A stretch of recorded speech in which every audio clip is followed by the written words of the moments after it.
Hey guys, welcome to week 3 of the course, and it of course is day 31 on the self-quarantine count-up. That's 1 month of self-quarantine. Took a drive with the family yesterday. The 4 of us left the house all at once together, just stayed in the car. It was a little strange, for sure. I hope that the coronavirus lockdown is a time when you guys can stop and take stock and slow down your pace and really be able to kind of see what things are all about. I will talk a little bit about social distancing today, and actually the opposite of social distancing, which is social connection. It's a big part of this particular topic, which is activist energy and grassroots organizing.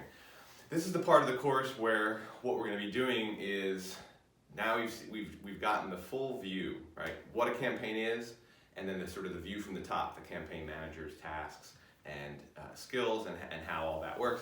And now we're going to move through all of the different things that a campaign has to do functionally and see, again, from double perspective in this class. One, from the political science perspective, like, okay, what are the factors that lead to success, and how can how do campaigns take advantage of those factors, and what are the things that actually push them to do well with these and to do poorly with these?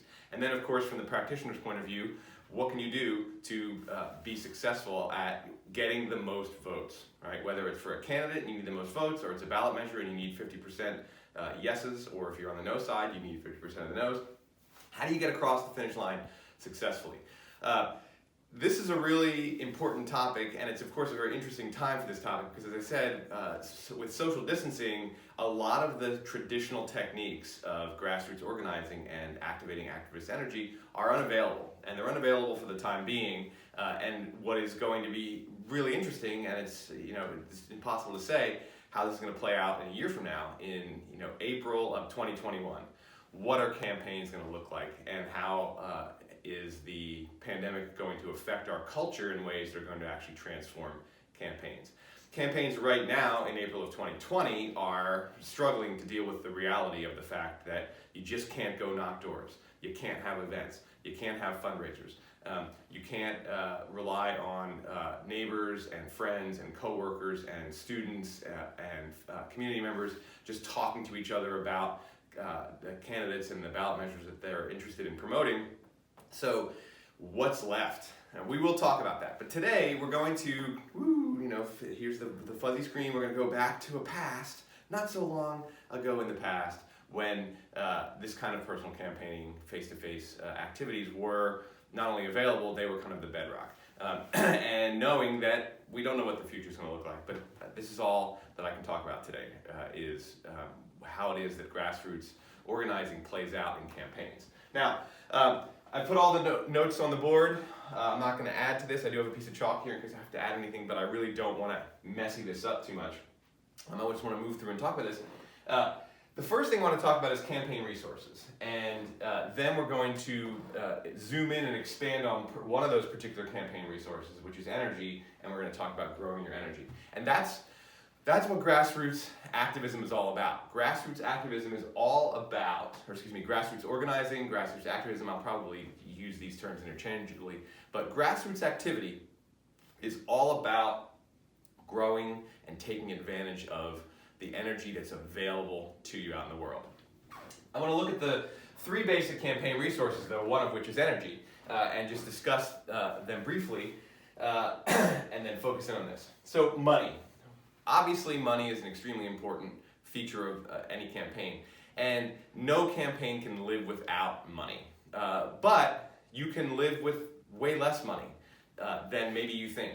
And one of the things about different campaigns is that there's really, in terms of money, there's really a sliding scale. And the sliding scale is that the bigger your constituency, the bigger the voter base you have to reach, the higher up the office is, the more you're going to have to rely on money, and the more you're going to need money. So when you're running for president of the United States, when you're running for governor of even a small state, when you're running for Senate, when you're running for the House of Representatives, when you're running for city council or mayor in a big city, you're going to need money, absolutely.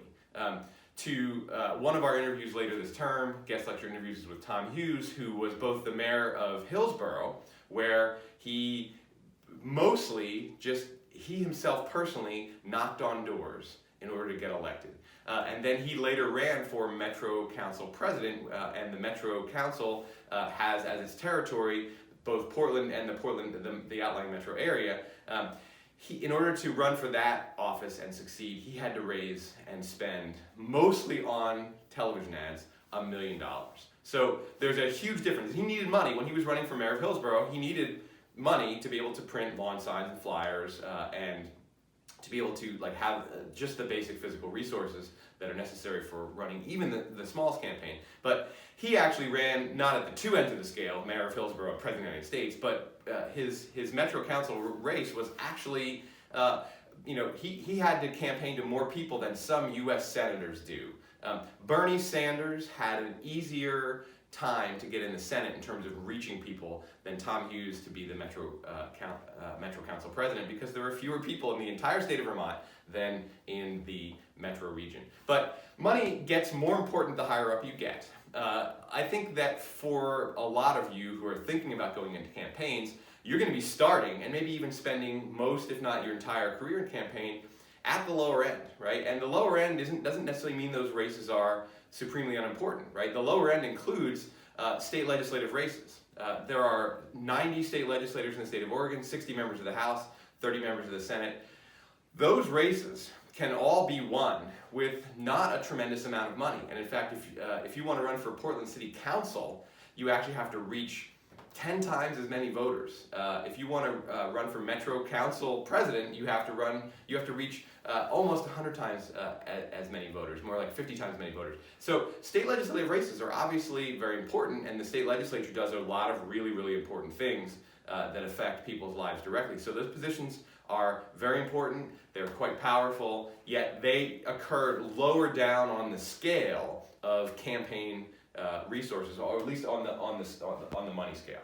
Now, what does money buy, and what does it not buy? So I have my clipboard here. I'm just going to show you. This is where I have the expanded version of this. I should probably just take a picture of this and put it on the notes that are available for today's class, and I think I probably will. So what it does buy, money buys professional strategy and information.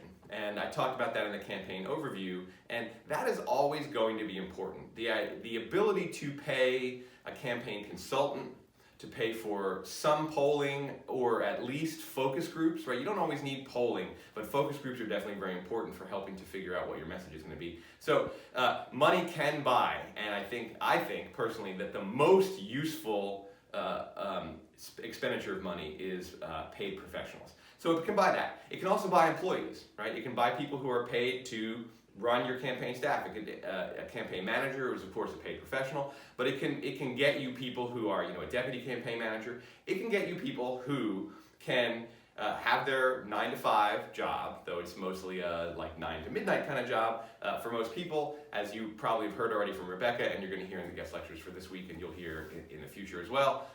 But it can buy you employees who can basically, they don't have to fit their campaign activities into the rest of their lives, their work life. They just have to find some life-work balance, but they're being paid to do so. It can also get you physical resources, campaign offices, but other physical resources like computers and extra cell phones, lawn signs, t-shirts, buttons, mailers, those kinds of things. And then the final thing, and the thing that is definitely an important use of money, but becomes more use necessary as you move up that sliding scale towards the larger and larger offices, is paid media. And this is the thing that, of course, most people focus on money in politics. Money equals airtime, and airtime is crucial. Well, it's crucial in the most visible parts of our political system. Presidential elections, congressional elections, gubernatorial elections, big city elections, big statewide ballot measures. Clearly money is important in all of these areas. And the thing is too, of course, is that, and this is borne out by tons and tons of research, getting and spending more money doesn't equate automatically with success. There's a certain extent to which if you don't raise a certain amount of money, you're severely handicapped. But once you've got enough money to get sort of as much of the paid advertising as possible, then it's really at that point you're it's a diminishing marginal return, and it's not necessarily the only thing that's going to lead to your success. even at the high end, even at the high level, you can't live on money alone. And we have a recent example of what I consider to be an experiment in the proposition that you could spend your way into electoral success at the high level, and that's Michael Bloomberg, right? Bloomberg, he skipped the Iowa, New Hampshire caucus and primaries, which is not a terrible choice because there just aren't that many delegates there. The reason why presidential candidates pay attention to those states is because that's what gets them a lot of free media. He focused instead on entering the race on Super Tuesday, where there were a lot of delegates available, and he spent a lot of money saturating the airwaves in those states. And it wasn't explicitly stated, but kind of the underlying proposition was that you could use money to buy airtime to convince voters. Bloomberg had a little bit of energy, and well, I'll talk about time, but he had some activist energy, he had some on-the-ground organization, but not much. And the proposition was you can live frugally, excuse me, there's my adolescent voice cracking, you can live frugally on organization and energy if you have essentially unlimited campaign funds and you just have a really good strategy. And his ads were slick, and they were extremely well put together. His paid professionals were the best, and his airtime was, he just outspent everybody. His inability to make an impact, even though he got a lot of mention, there was a lot of talk, there was a lot of speculation, it just didn't prove to work out. So you cannot live on money alone. You cannot live on airtime alone. It is necessary for higher offices. It becomes less and less necessary. You can win a state legislative race. You can even win a city council race without once putting on a television ad. Now, for a city council race, it becomes a little more challenging because we're talking about, in Portland at least, 650,000 people. But it's important to know that money doesn't, what it does buy is useful. And the paid professionals and the physical resources are really useful, especially at the lower end. If you're running a state legislative campaign and you can raise enough money to hire like a top quality campaign manager and a top quality pollster, and you spend money on almost nothing else, right? You run the campaign out of your garage and you rely almost entirely on volunteers for the rest of your organization. That's a pretty decent expenditure of money. So I don't want to say money doesn't buy anything, but what it doesn't buy is it doesn't buy excitement and energy. It doesn't buy organization and efficiency. Now, it can buy you people who are more likely to be organized and efficient. So there is a connection between the paid professionals and the employees that you can hire and keep on and have focused 100% of their work life on your campaign instead of scattered around if you have money. But organization and efficiency can come for free. You can buy a tiny bit of that with certain kinds of good people, but even there, you can't, unless you have enough money to have an entirely paid staff, you can't ensure that you're going to have organization and efficiency. You have to get that other ways. And it can't buy votes, and it can't buy volunteers. That's key. You cannot buy votes. You can buy airtime, and you can buy good strategy that messages to persuadable voters, but you still have to have a message. You still have to have all the other elements that are going to come together to be able to turn those financial resources into votes. Money just doesn't buy votes straight away, and it definitely doesn't buy volunteers, right?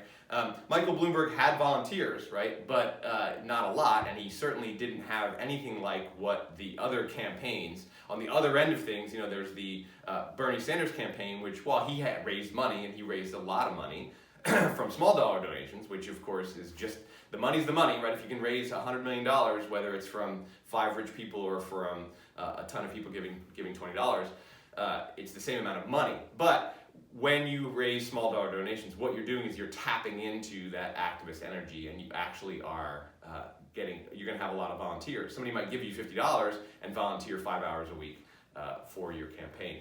The $50, it's not nothing, right? But compared to the 5 hours a week that person gives you, it is invaluable, right? Because campaign workers, while you could probably hire somebody for $10 an hour and get 5 hours out of $50, you're not going to get the same thing.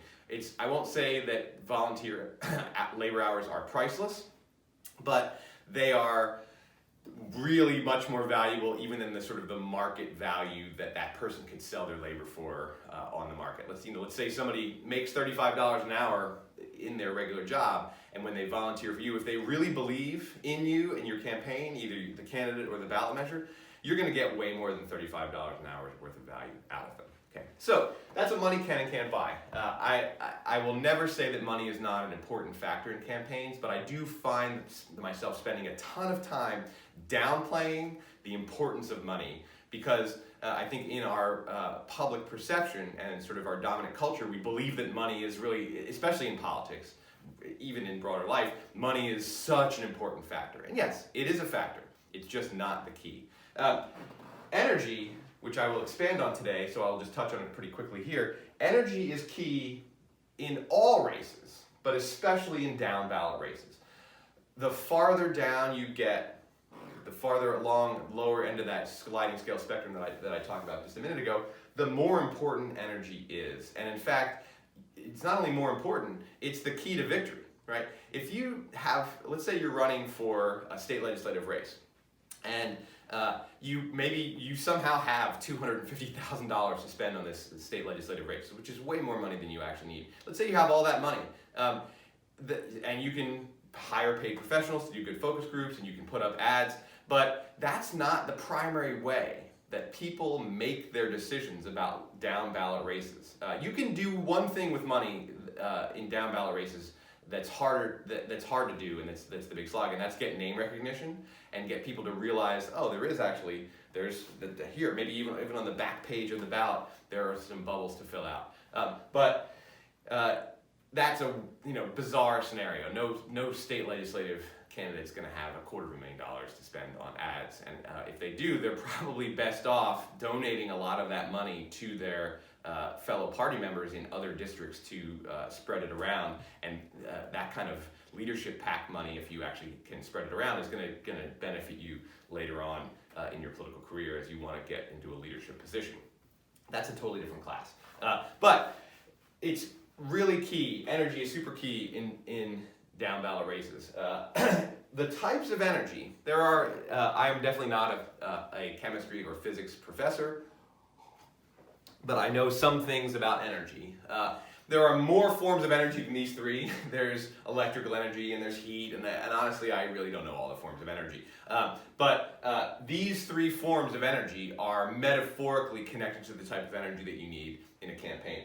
Potential energy is energy that is out there waiting to happen, right? In physics terms, if you have a boulder on the top of a cliff, that boulder contains a lot of potential energy, because if you can push it off the cliff, it falls, and that falling turns into kinetic energy. It also turns into heat energy, and there's a lot of potential there. So the metaphor here is that there are boulders out there that are waiting to be pushed over and turned from potential energy into kinetic energy. And kinetic energy is movement. And this is the type of energy where the metaphor actually is tightest, right? Because in a campaign, when we're talking about what it takes to win, people moving around is one of the key things that's going to get you victories.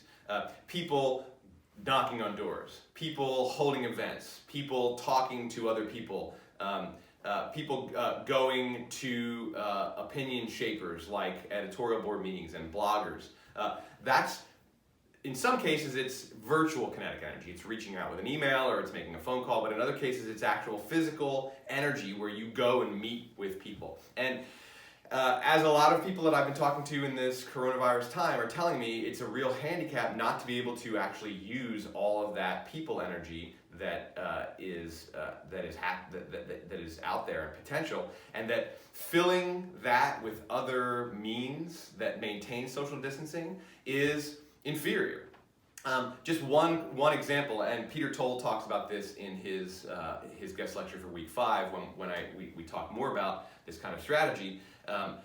Is that, imagine, so you have a slate card that lists all the Democratic candidates and their names and the races they're running for. And that's really just about generating awareness for down ballot races. Like, oh, okay, there's actually somebody running for judge, and there's somebody running for, port commissioner. I didn't even know that. And, oh, I here they are, there are their names, this is who the Democratic Party wants to win this race, this is who I generally align with the Democratic Party.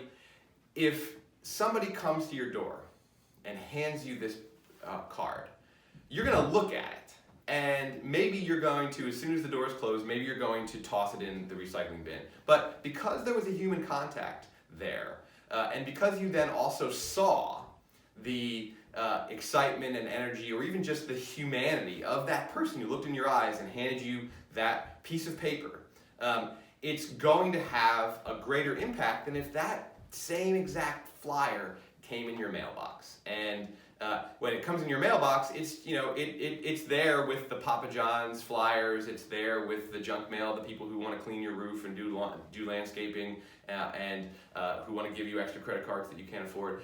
It's in there with all that other stuff, and so it is treated with the same status. So just one example of how kinetic energy, a person walking from door to door, handing out a flyer, can have a really big psychological impact compared to that exact same piece of information, that exact same direct mailer that comes in the mailbox.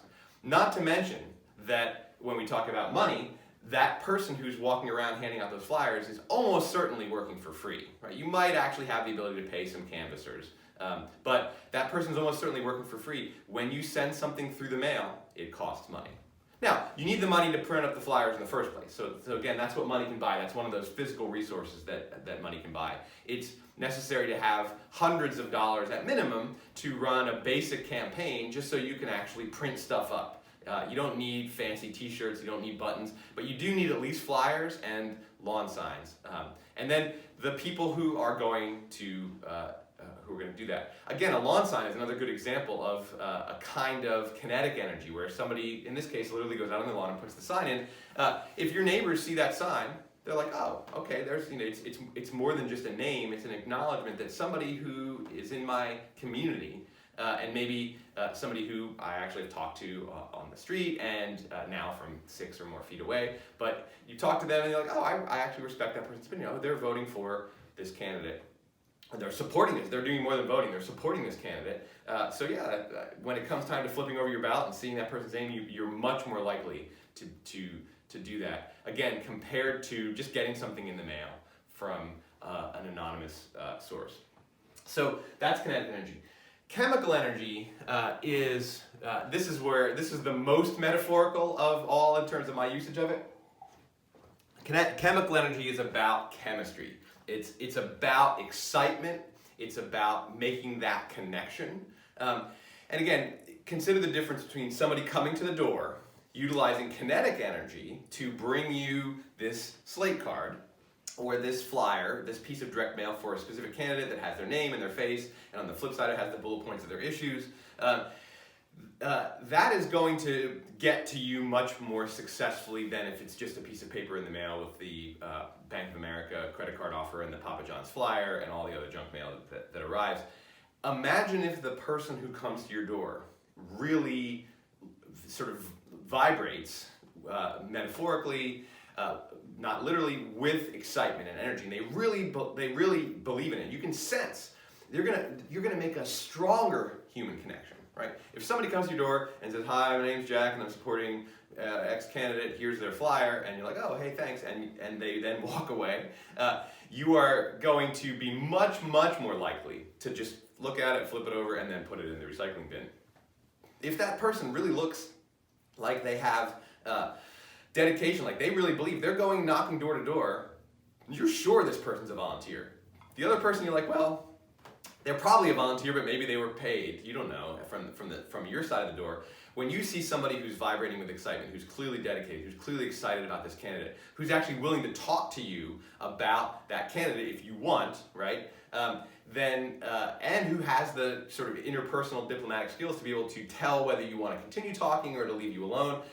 When you have that chemistry between the person knocking on your door and you, or when you're at a rally or a mixer or some kind of candidate forum where the candidates are going to speak, but before they come and speak, their volunteers are circulating in the crowd, talking to people, passing out literature, or just they have the button and they're saying, "Hey, I want to talk to you about candidate X."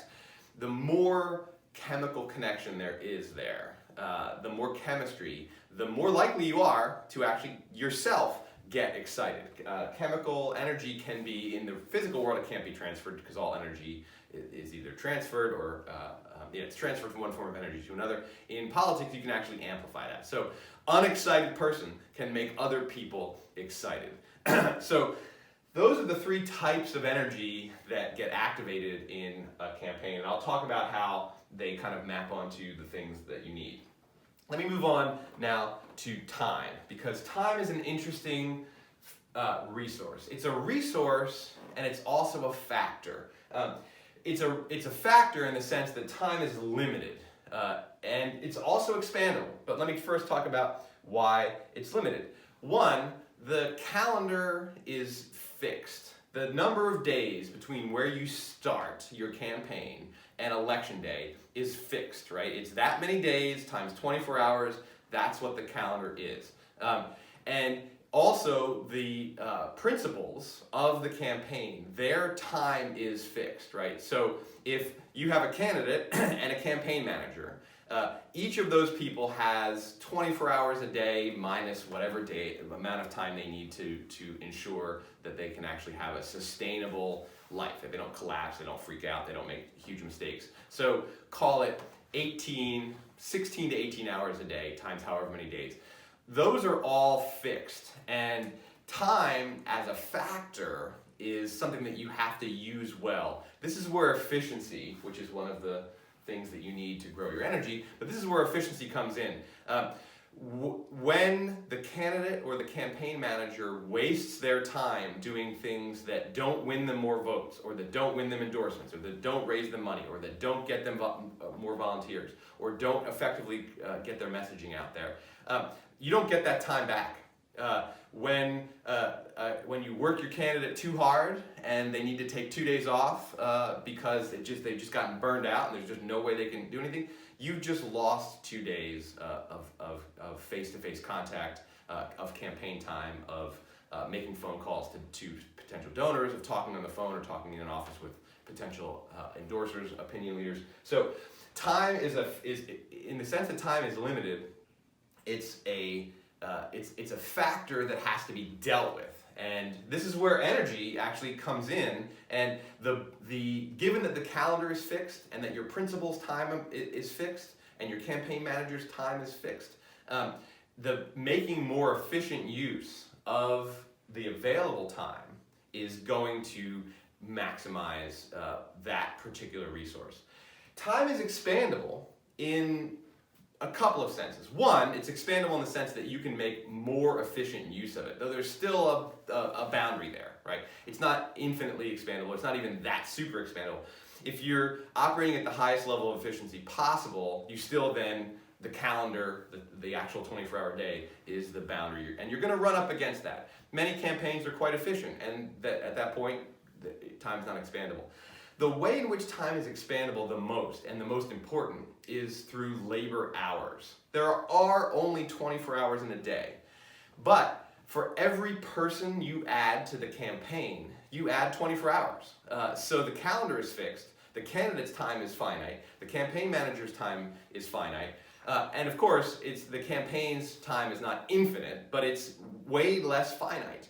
If you start your campaign with a candidate and a campaign manager and 2 really dedicated volunteers, you have 4 people. You have 96 hours a day minus whatever time is needed for those people to have a sustainable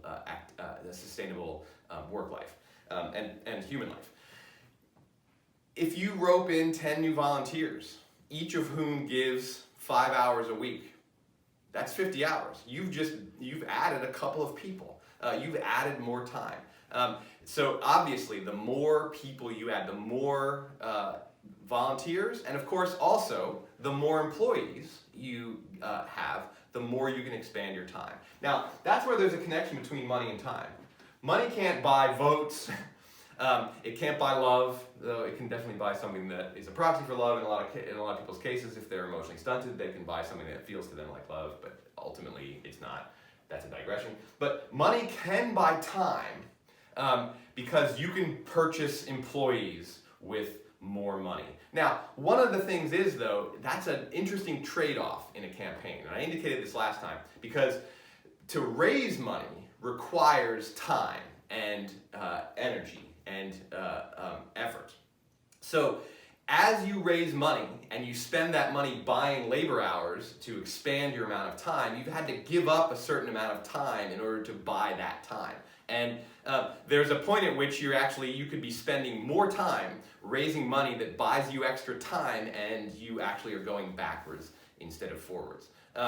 So there's a potential trade-off there. But also the other trade-off is that when you're spending some time raising money, you want to be able to use that money to buy the other things that money can buy.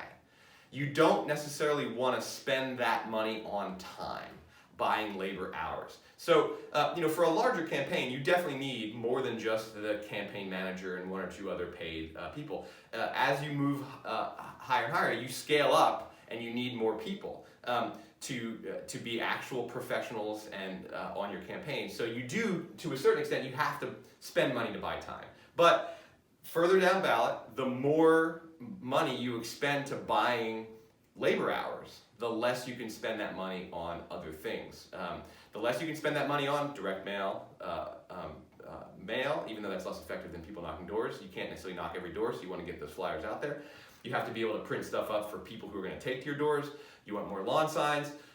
You want the ability to, generate whatever kind of other resources. You want to be able to pay pollsters to do good focus groups for you. That's in a lot of the down ballot races. Strategy is a more valuable use of money than airtime is, in fact, because you want to have good messaging to take to those doors that you're sending your volunteers to. So you can use money to buy more time, but the best way to get more time is to get more volunteers. And that is not infinitely expandable in the technical sense of infinite, which means with no limits. There's obviously a limit to this. But you can drastically increase the amount of time available to your campaign to do all of the important campaign tasks. The more labor hours you draw in, the more people, the more dedicated they are, the more likely they're going to give more time, right? If you have 10 volunteers each giving 5 hours a week, that's 50 hours, right? If you have 10 volunteers each giving 8 hours a week, that's 80 hours. That's 30 extra hours. So by just incentivizing and inspiring, this is where the chemical energy comes in. By inspiring somebody to give more than 5 hours, to give 8 hours, you've expanded the available amount of time. Time is definitely an important resource because in a campaign, there's so much to be done, particularly surrounding messaging and consistency and quality, right? If you're going to be putting out written materials, they can't be full of typos. They can't be inconsistent with each other. You can't have one flyer going out that emphasizes one thing and another flyer going out that emphasizes another thing unless you've determined that those flyers are going to different people, different groups that need different messaging. But what you want is your messaging doesn't have to be internally consistent with each other. They have to be consistent with the overall strategy. The more time you have to put that stuff together well, to proof it, to make sure that it runs past a number of different eyes, that people with different perspectives see that messaging before it goes out into the world, the more effective you're going to be at communicating and either turning out people who are on your side or persuading people who are on the other side. So time is extremely valuable. Campaigns can fail and die because of a deficit of time, right? If you're a candidate and you have a campaign manager and 2 or 3 paid employees and maybe a small handful of volunteers, you're running for an open state legislative seat where you actually have a hard challenge, a realistic challenger. You're gonna face a lot of tough decisions. You're gonna face a time deficit that's gonna hurt your campaign. So you have to go to a candidate forum, and that candidate needs to be prepped for the candidate forum, or you have to go to an editorial office to do an endorsement interview, and the candidate needs to be prepped for that. Or if you're really super lucky, a television station calls you up and says, "Hey, we want to interview you on the nightly news tonight about this particular story." That's free media, right? the candidate needs to be prepared for that, right? If you go on if you get invited to go on the local news and you are ill-prepared and you look foolish or you don't say the things that your campaign is trying to say, then that's going to hurt you more than it's going to help you. That's going to be free media that actually moves you backwards instead of forwards. In order to be able to prepare you for that appearance, any of these particular appearances, the candidate's time is limited, right? So you're going to have to take the candidate off of one task and onto that one. Say the candidate needs 2 hours of preparation to do a 7-minute TV interview. And that, I would say that that's probably the bare minimum for preparation for a local news appearance. It's super crucial that you do really, really well. That's why you want at least a couple of hours. So the candidate, that 2 hours is 2 hours the candidate can't be doing something else.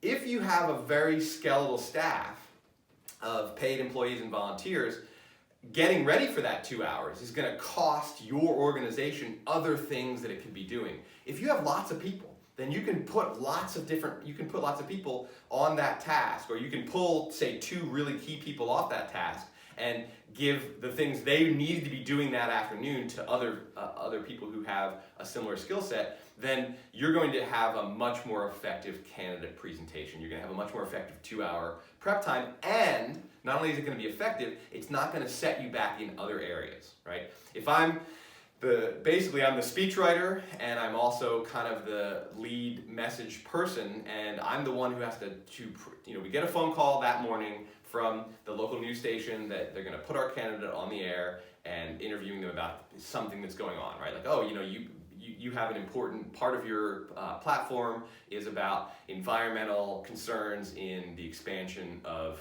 city parks or something.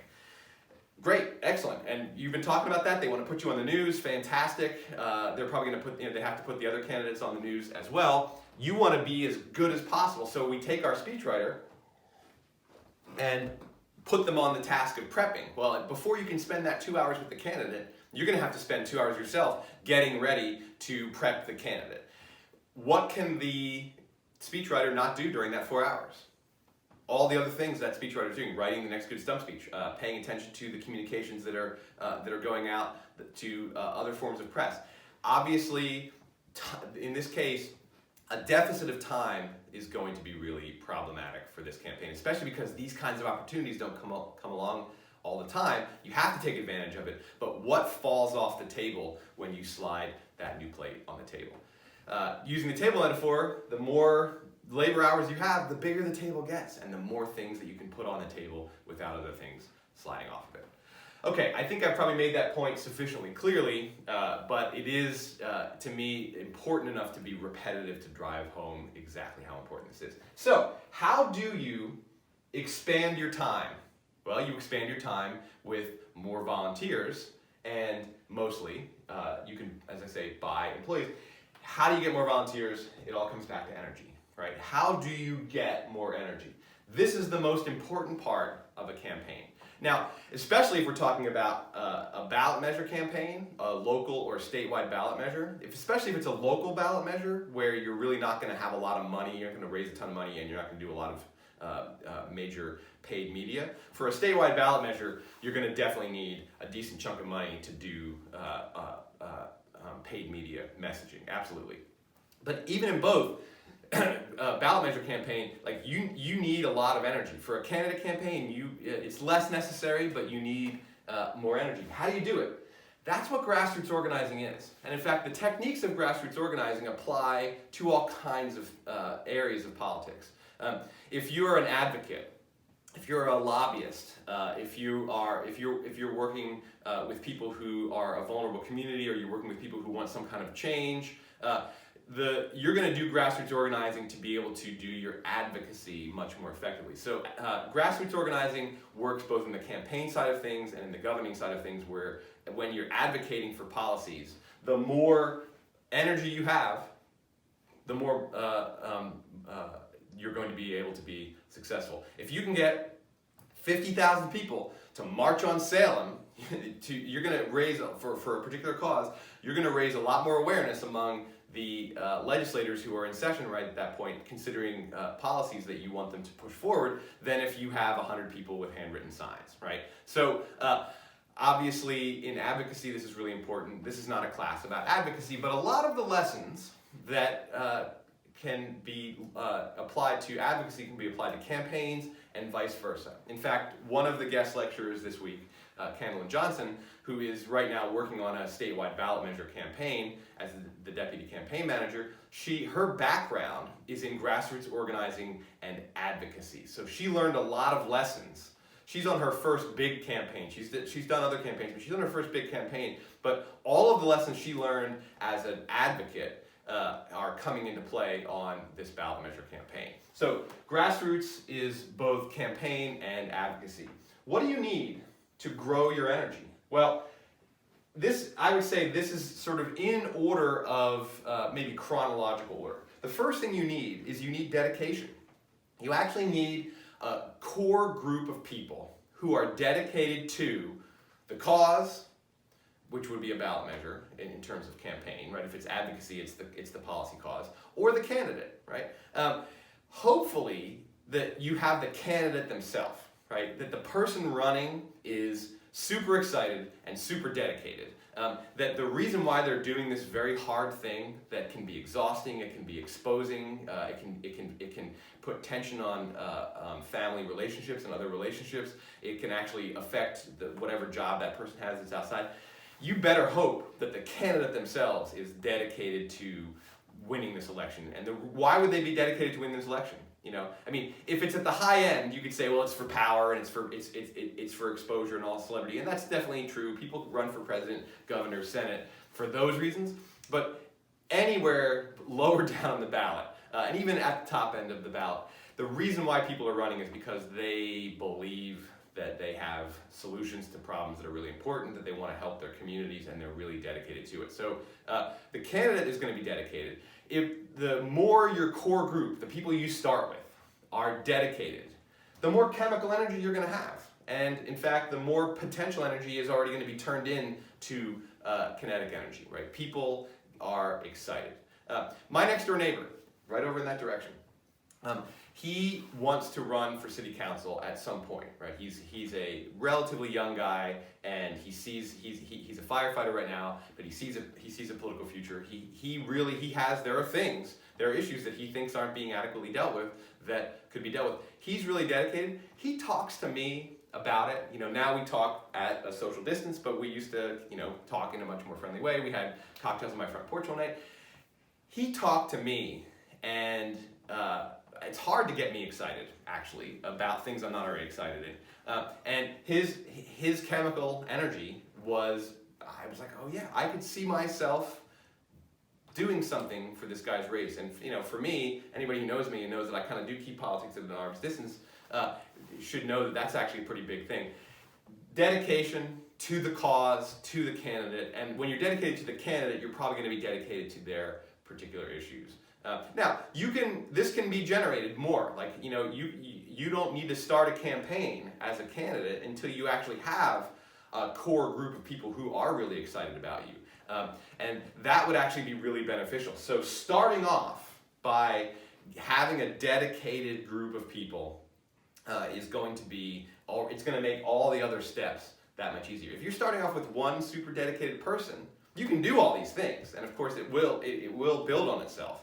There is potential energy out there to be activated into kinetic energy, but it's just going to be a taller hill to climb. Now, you also need leadership. The people who are part of your initial team have to have certain kinds of skills, right? And the two main skills these people have to have is they have to be organized and they have to be inspiring.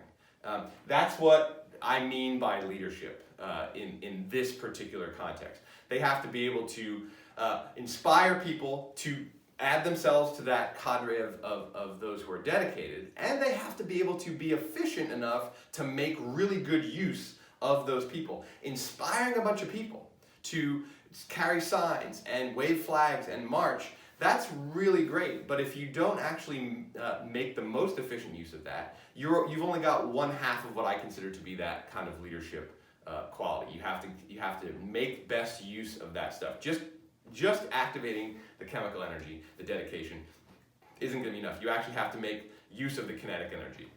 So these two things, these are your starting points. You need dedication and leadership. If the candidate is not a good leader, let's say the candidate's a very inspired person, but inspired themselves and dedicated, and you can see they burn with passion, but they themselves aren't that inspiring, just maybe because of their personality, right? And this is a fixed thing. You can train people to be more inspiring a little bit, but you just like charisma is kind of a given thing. Let's say you don't have that sort of leadership in your candidate, which is somewhat common, especially at the state level. There are people who just don't have that kind of magnetic, inspiring personality. It's going to be necessary in order to be able to move down the list here and grow your energy as effectively as possible, to have leadership from somewhere. A campaign manager who has that leadership skill is going to be really important. And this is where a lot of people who get started in politics, their first campaign manager, and it might be their only one, but their first campaign manager is a true believer who actually themselves has leadership qualities that the candidate doesn't. And it could be a person who actually, you might say, well, why doesn't that person run?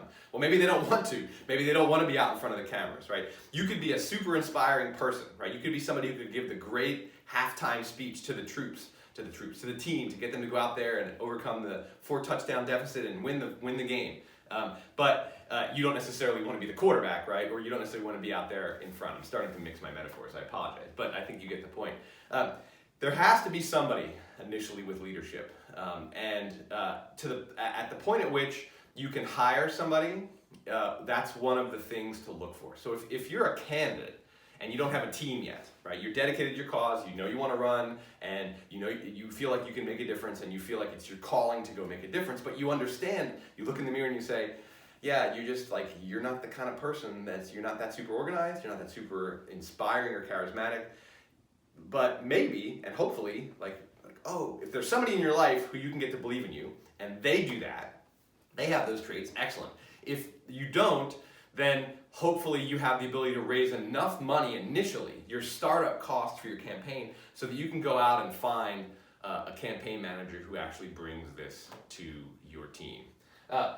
Now, the next thing that you need is connections, because you don't grow your energy just by casting out a net and raking it in. You don't grow your energy by spending money, right?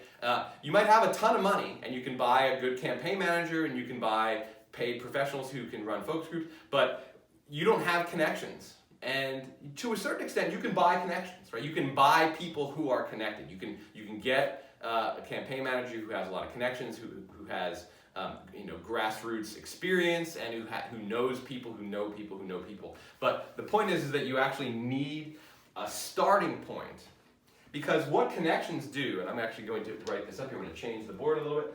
There's the network effect. Connections are non-linear in their growth, right? If you have somebody who has 5 people that they can connect up with, and let's say those 5 people are willing to give 5 hours a week, right? If you have one person who can bring in 5 people who are able to give 5 hours a week, those 5 people could use some of those 5 hours to each of them get 5 more people, right? And they tell 2 friends, and they tell 2 friends, and all that stuff that grows out. That's what the network effect is. This is actually where the coronavirus metaphor kicks in, sort of in its opposite thing. We know that one of the things about coronavirus is it spreads through contact. And the more people are out there contacting each other, the more quickly the virus grows. And that's part of the problem, is that there's an exponential growth that can happen if social distancing and other mitigating techniques are not put into place. Campaigns are the opposite. You want your campaign to get viral. You want to grow exponentially. Now, that will, much like the exponential growth of a virus, will put a stress on healthcare resources and on economic resources. If you have viral growth in your connections, that could put a stress on your campaign, right? If you go from having a dedicated group of 4 people to suddenly having 100 volunteers, and you don't have a campaign headquarters, you don't have the physical resources to make use of them.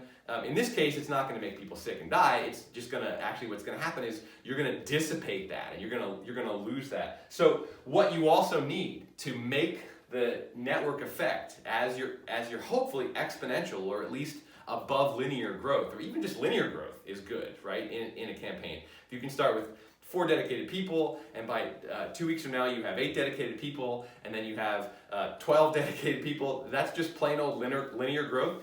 Any form of growth is good. But if you make good use of it, if you have good leadership, the connections are going to turn into a network effect that is going to lead to something like exponential growth. But you have to be able to make use of that. Or if you have 100, 2 weeks in, you have 100 people, but you don't have a headquarters, and you can't fit them all in your living room, and you don't have any kinds of literature to give them to pass out, or buttons, or t-shirts, or anything. If you don't have any of that, and if you don't even have somebody like running a database of who your volunteers are and their phone numbers and their email addresses, you're going to squander all of that stuff. So you need to have a strategy for making effective use and of that, and that part of that strategy is going to connect with efficiency, because you then also need organization. Like strategy being like, what are these people going to do? Let's get each of these people to look in their phone and find the people who are in the voting district of your candidate, or if it's a statewide ballot measure, just anybody who's in the state of Oregon, and let's get them to compile those together in a list, and then have that person call all of those people and say what they want from them, right? And this is, I'm already jumping ahead to messaging, because you have to tell people what you want from them. So these 3 things, actually, I've broken them out into separate factors, but they really all work together. You need a strategy. What are you going to do with the connections that you make? And also, like, you're making connections. So you start off with people who are, let's just say that we're starting off with 4 dedicated middle-class white people in Portland, and you're running for a city council seat. You're still mostly going to be speaking to white voters, but you want to have your coalition. You want to build your coalition to include all kinds of different groups in Portland. And even for a lot of white voters, if you don't have some people of color in your coalition, they're going to look at you and be like, oh, you're just the dumb white candidate, right? What are you going to, why would I vote for you? So a lot of voters in Portland liberal voters are going to look at somebody and see the size of their coalition. So part of what you want when you, is with your connections, you want to just take advantage of the network effect. You want to have exponential growth, but you want to have a strategy where you're actually trying to take advantage of the network effect in intended particular kinds of ways, right? Who comes into the team that can actually speak to the Latinx community? Who comes into the team that can actually speak to people in East Portland who are economically vulnerable? Who's coming onto the team that has connections that are going to enable, say, like an endorsement from the teachers union? This is where you need a strategy, and then you need efficiency is organization of your information. This is where you'll hear the word from a lot of people in campaigns, spreadsheet. There are spreadsheets, and like if the idea of a spreadsheet makes you just like, gives you then hopefully if you're going to be involved in campaign, you'll find a different place to be there. And part of efficiency is making the best use of people. You'll hear this throughout all of the guest lectures for this class, is that putting the right people into the right places so that you actually make the best use of those folks. And if there are people who love spreadsheets, you need to get them on spreadsheets. You need to get them on tracking connections and on building that email list and on building that phone list, so that your database, or so that your phone bank people, your volunteers are going to come in and make phone calls for 3 hours a week, are going to actually have phone numbers in front of them instead of sitting around going, okay, Bob, where's the phone numbers that I'm supposed to come? I'm here to call, right? I don't know why Bob. But you obviously, these things, strategy and efficiency, connect together. Organization, tracking information, and knowing where to put people that make the best use of them, that's efficiency, and also knowing how to take advantage of your connections to their most effective way so you can build your best coalition. The word coalition is another word you're going to hear a lot, and that word tends to be used and thought of in terms of advocacy and building social movements and building community movements for success. But an electoral coalition is super important. If you're talking about a ballot measure, it's absolutely important. But even when you're talking about a candidate, a coalition of supporters, right? If you're a middle-class white person running for city council, and you can put together a coalition of people who come from all over the city, East Portland, St. John's, the West Hills, Northeast, and you can put together a coalition of people that actually are a diverse set of people, right? Economically diverse, racially diverse, diverse in terms of their professions. They themselves will then be able to speak to groups that you're not necessarily speaking to. So part of making connections, like you can have, let's say you have 1,000 people who are either working for and volunteering for your campaign, or at least just supportive of you and out there mentioning your name and saying, hey, yeah, I'm going to vote for this candidate. I think you should too. Like I saw a quick YouTube video and I think she's amazing. But all of those people are middle-class white people. Then you may be reaching the same potential voters multiple times and wasting the energy, because if somebody gets reached once and like, oh yeah, hey, candidate X, awesome, yeah, my friend Jack, who I trust his judgment, is totally down with candidate X, I'm voting for candidate X, and then that person gets reached 3-4 more times by somebody with a similar profile as me, then you've won one vote 5 times. And in the old days that was good, because then that person would vote 5 times. And when I say the old days, I mean the 19th century, and it's kind of a joke anyway. Vote early, vote often. But like, if you reach a voter 5 times who's persuaded on the first time, that's a waste. Now, if you reach a voter 5 times and it took 5 times to get them to go from don't even know who this is to, well, yeah, maybe, to yes, then you need that. But you're also, the more different voters you can reach, the more efficiently you're going to make use of all of the connections that you're developing. And this is where information tracking is really important. You don't want to have your phone bank calling the same people time and time again, so you need good tracking of those connections. You want to make sure that the people who are reaching out to the folks in your list are actually the right ones to be conveying that message. So, last factor in growing your energy is messaging. And this is really, really important. And this is not even about swaying people. It could be about swaying them. And of course, if you take people who are either your opponents and turn them into supporters, fantastic. If you take people who are apathetic or on the fence or didn't even know about you and turn them into supporters, fantastic. What messaging is really primarily, when we're talking about grassroots energy, aimed at, is it's actually aimed at inspiring the people who are on your side already and who will therefore be the most energetic on your behalf, right?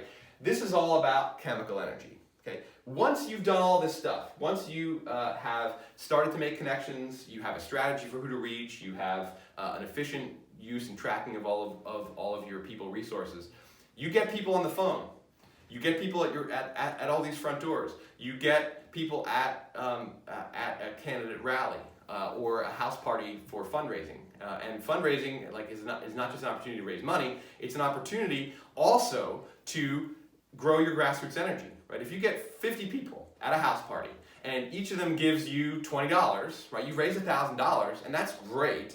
But if those 50 people themselves talk about your candidacy, each of them talks about your candidacy to 10 other people, and they talk about it in a way that, one, is consistent, so that you're getting all of those connections are being done as part of your strategy, and 2, are talking about it in an effective way, you could end up raising $1,000 by meeting 50 people and they each give you $20. But you could end up with 50 times 10, you could end up with 500 new supporters who possibly each of them will give you $20, but maybe if they don't, some of those people will give you a few hours of their time to phone bank. Some of those people will just give you a couple hours, but also they'll call all their connections so that those people will turn into 50 phone calls, of which maybe 5 are people who will be supporters of yours. But with the network effect, the more that happens, the more support you're going to get. So you want to turn your connections into inspiration. You want to message in a way that when you reach people, it actually is effective. Like I said, back when I was talking about chemical energy in the first place, the example that I gave was somebody going to a door, and if that person is inspired, they're much more likely to inspire the person who they're handing the mailer to, the flyer, to actually read it and pay attention to it. And also, if that person has a good message, if the words they say, if they vibrate with commitment and energy, that's going to be really useful. But also, if the words they say are going to get into the ears and brain of the person that's receiving this in a way that's going to speak to them. Do you probably really worry, do you worry about the quality of your kids' schools? Right? And you say that because you know that this is a family, this is a household, this is where information and this is where money helps, because if we can know demographically what these people are. But if you say, you worry about funding for your schools, the person's like, yeah, and then that person at the door has their 3 bullet points that they've said to all these other people, and they're super comfortable saying it because it's been rehearsed. It's also been well sculpted to be bullet points instead of like droning on and on. You have however many seconds at that door to actually get that person to, once they close the door, to go, okay, and look at your flyer. The longer they hold that flyer and look at the name of your candidate and maybe flip it over and look at the issues they stand for before they put it in the recycling bin. Or if you've messaged them successfully enough that they actually just take a magnet and put it on their fridge, like, yeah, I don't want to forget this candidate when it comes time to vote. That is how you're going to succeed. Messaging, I've talked about messaging when I did the overview of a campaign as something that's part of kind of the air game, the strategy to persuade voters. And it absolutely is that. But messaging is also super important in the grassroots level, because what successful messaging does is it converts more potential energy into kinetic energy via chemical energy. Right? And the kinetic energy for a voter is that they just actually go vote for you, right? Like they physically just fill the bubble in your name. And especially in down ballot races, you need that kinetic energy. You need people to not skip over that race, or you need people to flip the ballot over and go, oh yeah, that's right. State legislature or port commissioner, position 3, like, oh yeah, Miller, I'm gonna fill that name in. You need that physical activity of filling in the bubble to get the most votes. And if the messaging is connected to chemical energy. In fact, messaging is chemical energy. These are potential energy, these are potential into kinetic energy, and this is chemical energy. And it is really important, this kind of chemistry in a campaign. Excitement, inspiration, clarity, right? It's like, oh, if I vote for this person, I know what they're going to do, or I know what they're going to try to do. And I can tell, and usually this is a very unconscious response, I can tell from that young person who came to the door who was excited and articulate that the person that they're out here canvassing for is a really good person. I don't know that person, and I'll never meet this candidate, probably, or maybe I will. Maybe I'll be like, hey, I'm going to meet this person. I want to go on their website, see when the next house party is, see when the next public forum is, maybe myself volunteer. But I could just easily never meet that candidate. But I met them in proxy with that person at the door who was both excited and articulate and provided me with clarity about that. And that's gonna get my vote, right? And that kind of behavior, that psychological mechanism that turns a face-to-face connection into a vote is crucial. And when we're looking at down ballot races, in some of these races, some of them are big, right? City council race is pretty big. Even Port Commission is pretty big. But if we're talking about a legislative seat, if we're talking about Port Commission, if we're talking about school board, and it depends, like here in Portland, there's still going to be a lot of people, but if we're talking about school board in a mid-sized American city, right? If we're talking about school board in Gresham, or school board in Hood River, you're talking about a few dozen or 100 or so votes could make the difference between success and failure. And you can get that few dozen. You can get that 100 or several hundred votes purely out of a good set of excited, articulate, clear, face-to-face interactions.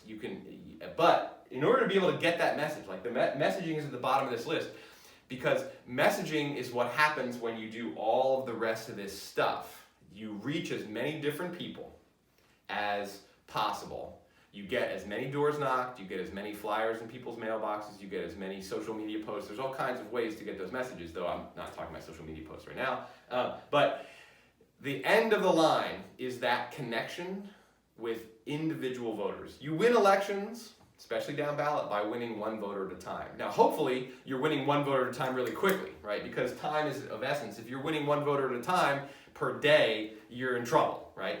The reason why connections are so important is because you want to be reaching one voter at a time in 1,000 different avenues and at a much faster clip. And the more people you have out on the streets, the more people you have to organize events, the more people you have to make phone calls, the more you're going to be able to win one voter at a time 1,000 times a day instead of 10 times a day or only 50 times a day. That is really what is going to make for success in a campaign. It takes a lot, right? And I'm gonna go back to efficiency as one of the things. Like, this is one thing I hear from a lot of people. Dedication is actually relatively easy to get, especially this is where young people, youthful energy kicks in. Dedication is really, like won't say you can earn that easily. You have to be a person, a candidate, or a ballot measure that actually is, capable of inspiring that dedication. But dedication is, one of the easier things to generate. Efficient use of that excitement, efficient use of the personal skills that each individual brings in, efficient use of the information that comes with them, their contact list, their sets of connections, the organizations and other community leaders that those people can talk to, right? That efficient use is extremely important. Grassroots organizing it's about energy, right? And I put it under the energy category, right? But making use of or maximizing that energy, getting as much out of it as you can, there's a lot of mundane aspects to that, which is tracking information, making sure that the people that you have who are excited you're making the best use of their skills and talents, that they're interacting with each other in the best possible ways, that the people who are good with spreadsheets are on spreadsheets and tracking, the people who are good at talking to other people are on the phones, are knocking doors, and this is where leadership comes in as well, being able to take what people have in their potential and turning it into kinetic and chemical, right? You have somebody, a young person, who is just like, yeah, you're the environmental candidate, I'm all about the environment, like we need more people like you in office. They come into your organization, and you might not be able to make good use of that person. In fact, they might be a distraction. All they do is talk to everybody else about how much they love the environment, and they actually take other people's time. They might volunteer 10 or 15 hours a week, but they spend 12 of that 15 hours actually taking up time of people around them and being distracting or just like, yeah, we're all so excited, right? You have to, as a leader, you have to be able to corral that and transform it. And also, you have to be able to make sure it's sustainable. You have to be able to be an emotional as well as a psychological leader. You have to be able to take people and point them in the right direction, find out what their best talents are, make use of that, but also make sure that they're able to sustain their excitement and not get burned out and not hurt themselves and eat and rest and do yoga and meditate and whatever all the other things are. And this is something you'll hear in the guest lectures. That's both leadership and efficiency. But even if you know what you need to do in terms of how to organize your different forces that have come to you, you still need the leadership capacities to be able to do that, to inspire people, to train them up, to connect with them, to actually dedicate the 5 minutes it takes looking in their eyes to then make the next 2 hours of their day that much more useful, right? You don't need to spend a half an hour to make the next 2 hours more useful, but if you yourself have the leadership skills to be able to turn 5 minutes of interacting with a super excited, raw volunteer who could actually be distracting to other people as opposed to productive for the campaign, if you can take 5 minutes to turn that person from a distraction into a powerhouse, then in any type of grassroots organizing, whether it's issue advocacy or campaigning, you're going to have a higher level of success. All right, well, I could give more examples of how all of these things play out in campaigns, but I think that at this point you probably get the basic idea, and this is where listening to the guest lectures will kick in, because you'll hear different stories and real-world examples from people. All of my examples are drawn from talking to people who've done this, and also just from my own experience of running into people at the door and interacting with campaign organizations, as well as other kinds of organizations. There are nothing but examples out there, but I think that the point has been made, and so I'm going to wrap up the lecture today, and I'm going to say, actually today's Easter. I'm recording this on Easter Sunday. I don't know if you celebrate Easter. I do not celebrate Easter. It's just one of the free candy holidays in my book, and obviously I shouldn't say obviously, but I'm not a religious person, so Easter doesn't move me at all. But if you celebrate Easter, I hope that you're having a happy Easter, or had a happy Easter. And if you're not celebrating Easter, I hope you're having an amazing Sunday. I'm looking out the window right now. It's sunny. I'm going to pause the camera, and I'm going to try to get out there and enjoy my Sunday with my family. All right, have a great week. Guest lectures after for the rest of this week. We have 2 guest lectures this week, and they're both relatively short. And then, yeah, we're just moving forward. All right, thanks everybody.